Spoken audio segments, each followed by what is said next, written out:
सब जय गद्याधिपति व्याख्यान वाचनपति वचन सिद्ध साधक उदी बिहारी आशु कवि बारे आचार्य प्रवचन वाचन महाराज साहब घोर तपस्वी उपादेश जुम्मन चंद्र जी महाराज साहब एस प्रेम समनी मार्ग के प्रारंभ करता हूँ अणुविहार ज्ञान प्रणेता प्रवचन प्रभावक मेरे जीवन उद्धार पूज्य गुरुदेव डॉक्टर पदम चंद्र जी महाराज साहब को वंदन करते हुए सभी गुरु भगवंतों को वंदन करती हूँ।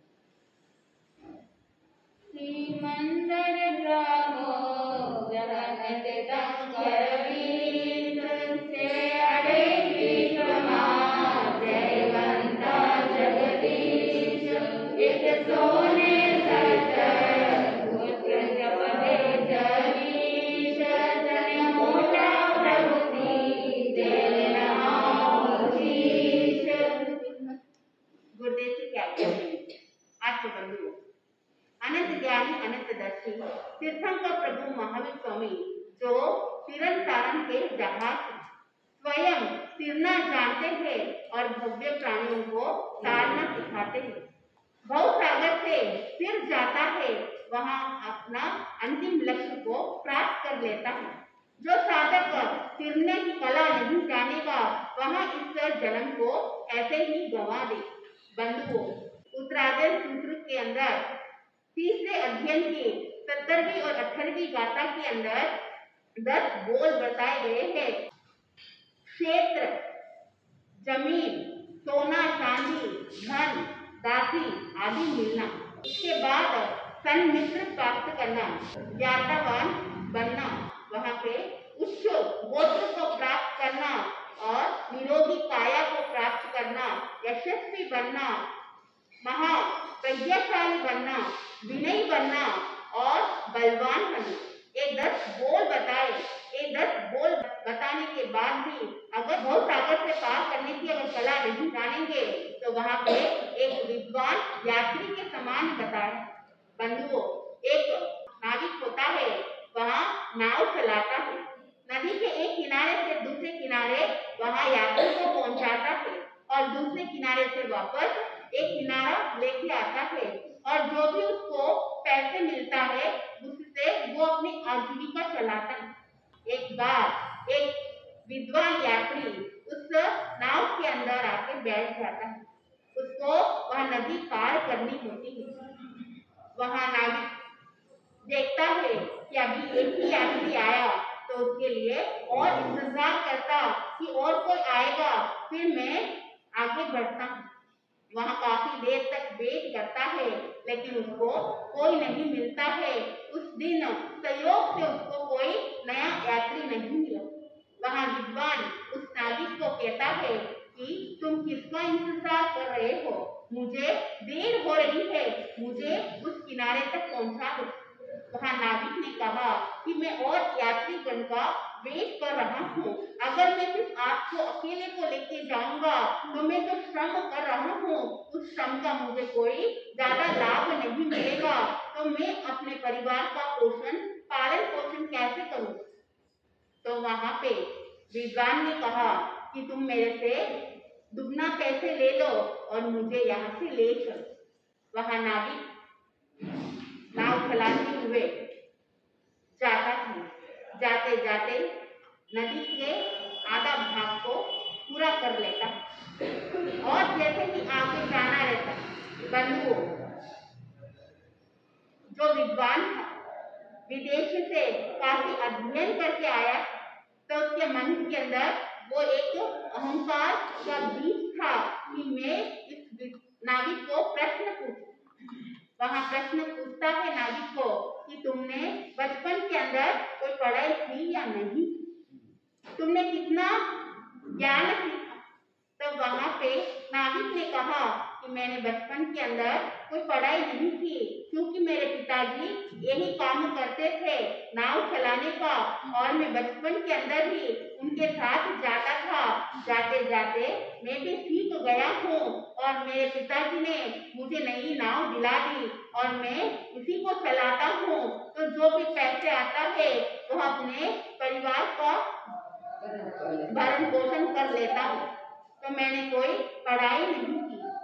तो वह विद्वान यात्री ने कहा जब तुम कुछ पढ़े लिखे नहीं हो, तुम अंगूठा छाप हो, तो तुम्हारी जो लाइफ है 25% पानी में चली गई। विद्वान यात्री ने पुनः दूसरा प्रश्न पूछता है कि जो अगर पढ़ाई नहीं की तो कोई बात नहीं, लेकिन इस दुनिया के अंदर बहुत सारी बातें होती है, बहुत खबरें होती है, आज क्या हुआ, कल क्या हुआ, इस तरह से जो बातें होती है वो सारी खबर तुम जानते हो या नहीं जानते हो। वहां नाविक ने कहा, ये सारी बातें तो मेरे बस की नहीं है, क्योंकि मैं सुबह उठता हूँ और वापस शाम को लौट आता हूँ, मैं दिन भर यही काम करता हूँ, तो मेरे पास टाइम नहीं मिलता ये सारी बातें जानने के लिए। ये सारी चीजें तो उन पॉलिटिशियंस लोगों का होता है, तुम जैसे जो पढ़े लिखे होते हो उनके लिए एक खबर रखना जरूरी होता है, लेकिन मेरे लिए तो बिल्कुल भी समय नहीं मिलता। विद्वान थोड़ा सा अहंकारी था, खुद के अंदर वो जो ज्ञान था उस ज्ञान को वो नाविक के सामने बताना चाहता था कि मैं कितना विद्वान हूँ, कितना पढ़ लिख कर आया हूँ और मुझे कितना ज्ञान है। तो वह नाविक को प्रश्न पूछता है, कोई बात नहीं, तुम खबर तो नहीं रखते हो, तो तुम्हारी लाइफ क्या हो गई, 50% पानी में चली गई। वहां पूछता है, जो भी तुम धन अर्जित करते हो, जो पैसे आते हैं, वहां पैसे को तुम सेविंग करते हो या नहीं करते हो, ताकि आगे जाकर कभी वृद्ध अवस्था में जरूरत पड़ सकती है या कभी तबीयत खराब हो जाए तो वहां धन की जरूरत रहती है। तो वह नाविक ने कहा कि वहां जो भी कमाता हूँ उसी दिन पूरा हो जाता है, कभी तो पैसे अच्छी तरह से मिलते हैं तो 2 टाइम का अच्छा भोजन भी कर लेते हैं, और अगर वो भी नहीं मिलता है तो उस दिन भूखा रहना पड़ता है, तो वहां पे सेविंग्स नहीं होती है। वहां यात्री विद्वान यात्री ने कहा, जब तुम सेविंग्स भी नहीं करते हो, वहां तुम्हारी लाइफ 75% पानी में चला गया, तब वहां पे बंधुओं जैसे ही वार्तालाप चल रहा था, मौसम के अंदर बदलाव आया, जो पवन धीरे धीरे चल रही थी वहां पे उसकी वेग तेज हो जाती है और क्लाइमेट के अंदर जो परिवर्तन आ जाता है, ऐसा लग रहा है कि मानो कोई बड़ा तूफान आने वाला है। नाविक ने उस विद्वान यात्री को कहा, मैं तो पढ़ाई लिखाई नहीं की, दुनिया की जानकारी मैं नहीं रखता हूँ, मेरे पास इतने पैसे नहीं है, लेकिन क्या तुम्हें तैरने की कला आती है? क्योंकि ऐसा लग रहा है कि बदलाव हो गया मौसम के अंदर, अब कुछ भी हो सकता है। तब वहां विद्वान यात्री ने कहा कि मैं तो खूब पढ़ लिख कर आ गया हूँ, लेकिन मुझे तैरने की वह कला नहीं आती। तब वहां नाविक ने कहा, मेरी लाइफ तो 75% पानी में चली गई, लेकिन अब ये नाव डूबने वाली है, मैं तो डुबकी मारकर इसे पार हो जाऊंगा। अब तुम्हारी लाइफ क्या हो जाएगी, 100% पानी में ही जाने वाली है। बंधुओं, तूफान आने के कारण से नाविक उस नाव को संभाल नहीं पाया और वह डूब जाती है और वह विद्वान यात्री की समाधि वहीं।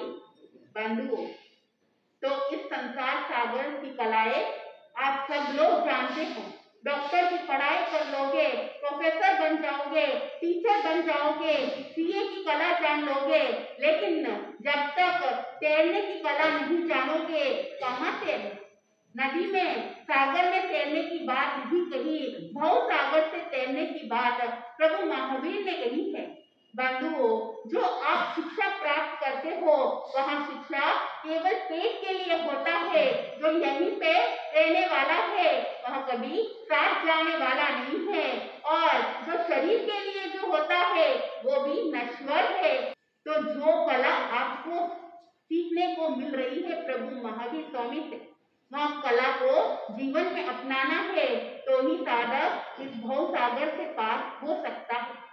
इस कला को जानने के लिए एक भव अवतारी चर्चा चक्रवर्ती भीष्म प्रतिज्ञाधारी अखंड बाल ब्रह्मचारी आचार्य सम्राट पूज्य श्री जयमल जी महाराज साहब जो एक भाव में मोक्ष जाने वाले हैं, जो अभी वर्तमान के अंदर प्रथम कल्प में जय देव नाम के रूप में देव के रूप में है, वहां पे महाविद्य क्षेत्र के अंदर जाकर बंधुओं वहां पे संयम आराधना करेंगे, उत्कृष्ट संयम की पालना करके मोक्ष जाने वाले ऐसे आचार्य सम्राट श्री जयमंती महाराज साहब ने एक ऐसी बढ़िया काव्य रचना बताई गई है जिसके द्वारा साधक गुणानुवाद करते हुए विनय का गुण प्रकट करते हुए सरलतम के साथ में मोक्ष की ओर अग्रसर हो सकता है।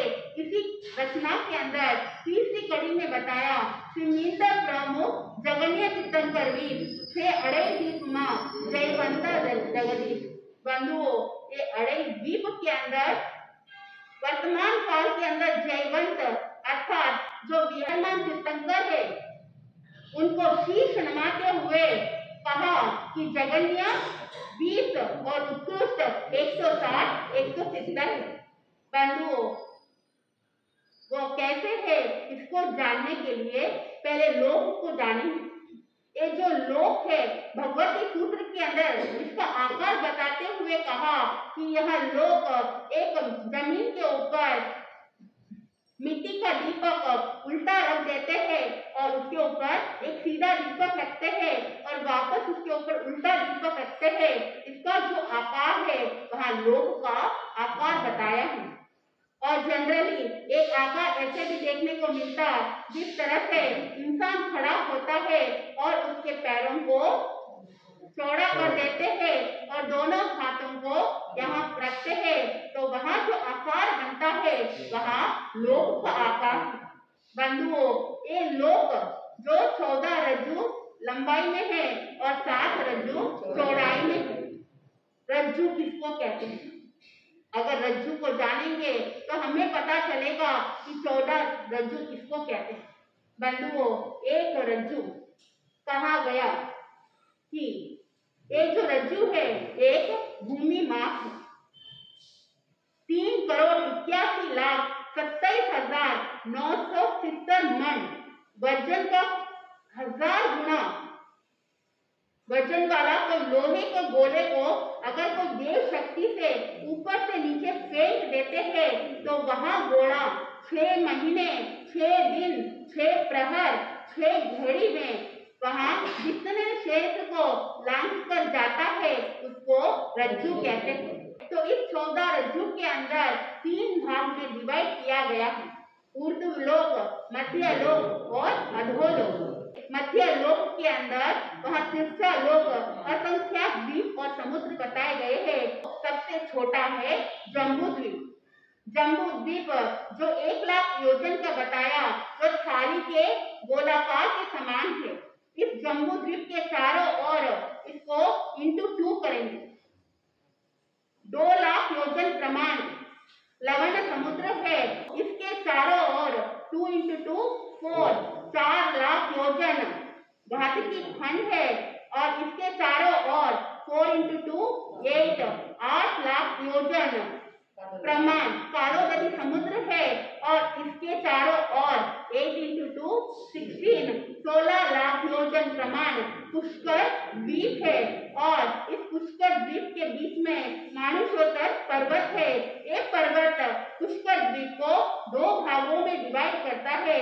तो ये अड़े क्षेत्र जो 1,00,000 योजन जम्बू द्वीप 1,00,000 योजन घातकी खंड और अर्ध पुष्कर द्वीप इसको अड़े द्वीप बताया गया है।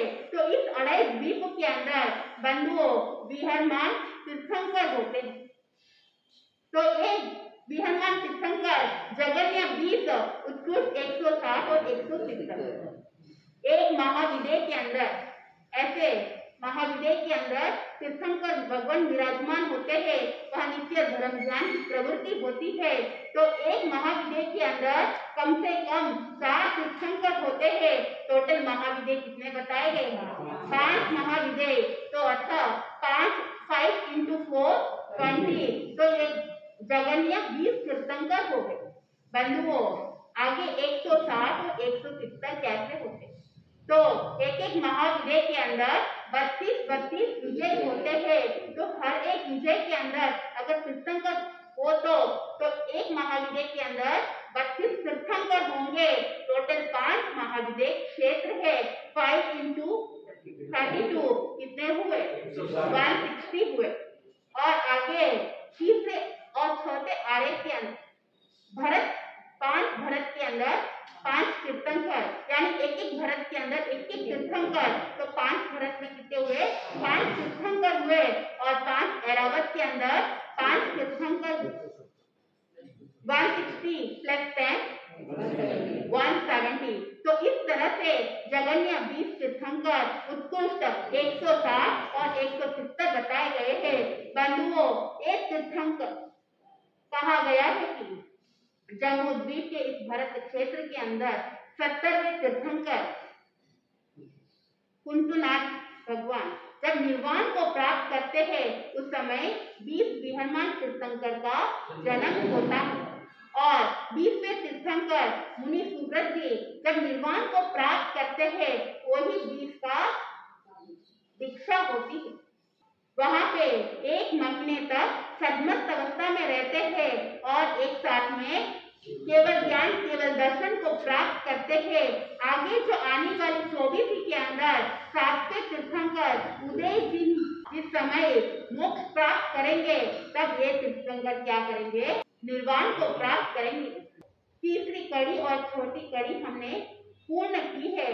आगे की कड़ी का विवरण जैसे जैसे आप सुनोगे, आपको आनंद की प्राप्ति होगी। तो आप ये लक्ष्य रखना कि ये बड़ी साधु वंदना का नित्य पठन पाठन करके अपना पुण्य को उपार्जित करूं, क्योंकि इसके अंदर ऐसे ऐसे भव्य आत्माओं का वर्णन आता है, चरित्र आत्माओं का वर्णन आता है, तो मोक्ष गए और मोक्ष जाने वाले हैं। इतनी सरल काव्य रचना है। आप इसका पठन पाठन करोगे, आपको आनंद की प्राप्ति होगी। मैं अपने शब्दों को यहीं पे विराम देती हूँ।